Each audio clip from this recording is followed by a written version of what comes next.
Sa halagang 1,000 piso lang, may insurance na makakautang pa. Totoo ba ito? Isa na namang scam? Nakakaengganyo sinasabi at ipinapangako ng isang kumpanya. Kaya naman marami raw hindi na nagpapatumpik-tumpik at agad na sumasali sa kanila. Ang nasa video ay si Ed Caceres, may-ari di umano ng Global Money, isang kumpanya nagpapautang daw ng walang interes. Sounds interesting. Yun pong DVD na po yun ay si Mr. Caceres mismo yung speaker. At sinasabi doon, once nga bumisita kami doon sa isang branch po ng Global Money, inalok sa amin yung DVD sa halagang 100 pesos. Dito, ipinaliwanag niya sa mga bagong recruit na miyembro ang mga benepisyo kapag sumali sa kanyang kumpanya. Aba, high-tech ang plugging, ha?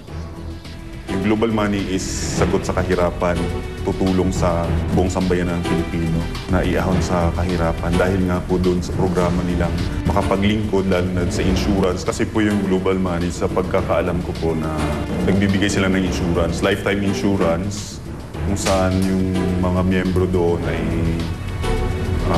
magkaroon ng lifetime benefit.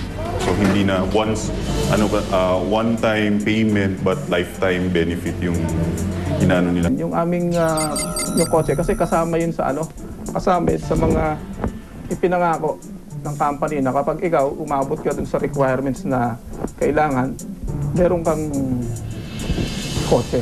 Bibigyan ka ng kotse. Sa ganda ng kanyang offer, marami tuloy ang naiintriga. Napakadali raw kasing sumali at kumita. Just follow these easy steps now. Step 1, join na. Magbayad ng 1,000 piso para sa membership fee at 100 piso naman para sa ID. Step 2, spread the good news. Mag-recruit ng 2 bagong miyembro at sila ang tatawaging A and B mo. At presto, pwede ka na raw mag-loan ng mula 5 hanggang 50,000 piso. At wala umanong interest ito. Makakatanggap ka rin daw ng 500 piso pataas bilang komisyon sa bawat tao mapasali ng mga inirecruit mo. Pwede rin daw sumali ang mga investor na mumuhunan. Bukod sa magkakaroon sila ng sariling branch, ang tutubuin daw ng kanilang pera depende sa dami na sasaling miyembro. May bonus pa raw na lifetime o panghabang buhay na life insurance. Libreng pagpapagamot at edukasyon ang lahat ng miyembro at investors nila. Wow! Ikaw na talaga, kuya! Sabi, dyan daw magtatayo ng eskwelahan para sa mga members ng Global Money, mga anak ng members na magiging scholar. And then magtatayo din siya ng hospital para sa members at saka yung sa lahat ng members ng Global Money. But wait, there's more. Makatatanggap rin daw ng mula 50,000 hanggang 250,000 piso ang pamilya ng namayapang miyembro. Saan ka pa? Pero makalipas ang ilang buwan, ang mga ipinangako raw ni Ed Caceres ng Global Money napako raw. Naku po! Tulad ng ibang mga miyembro na ingganyong sumali sa Global Money, si John, hindi niya tunay na pangalan. 2 po yung sinali ni ate, 2 anak niya, pinasok niya dun sa Global Money. Tapos hanggang ngayon wala pa siyang nakuhang loan. Sa akin naman, pati yung asawa ko tsaka yung nanay ko, nilagay ko rin, pero wala rin. Ni Singkong Duling, wala raw siyang nakuha sa kumpanya. Kahit na nakapag-recruit naman siya ng mga bagong miyembro. Maging ang inaasahan niyang 5,000 pisong paunang loan sa Global Money, hindi rin niya nakuha. Aminado si Joe na ipinangutang pa niya ang 6,000 pisong na ibigay niya sa Global Money. Malaki raw sana ang may tutulong nito para sa gastusin ng kanyang pamilya. Sana nakabili na kami ng mga 2 sakong bigas.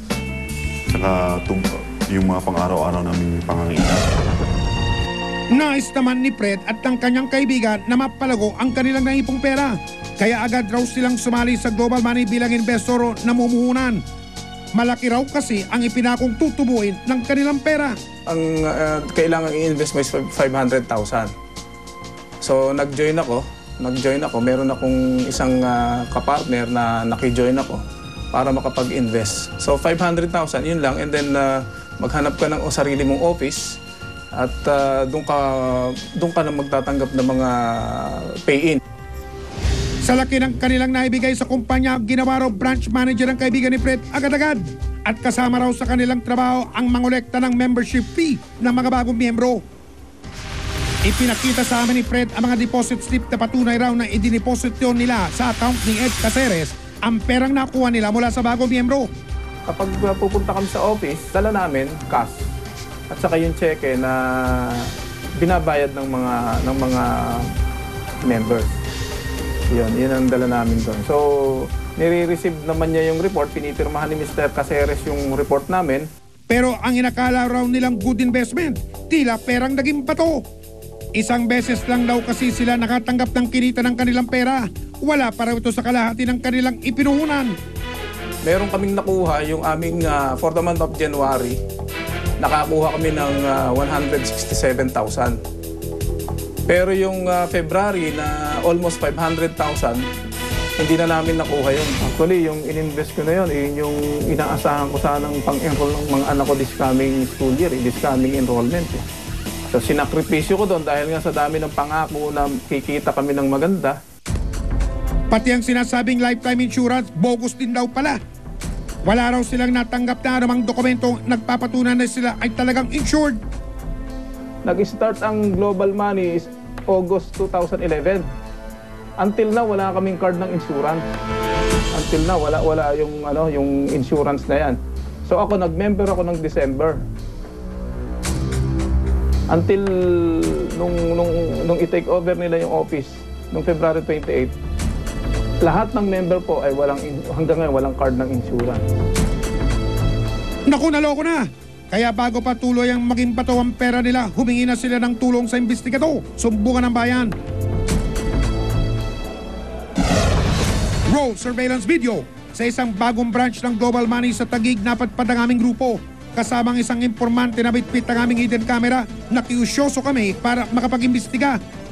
Kasalukuyang nagaganap ang seminar para sa mga bagong miyembro.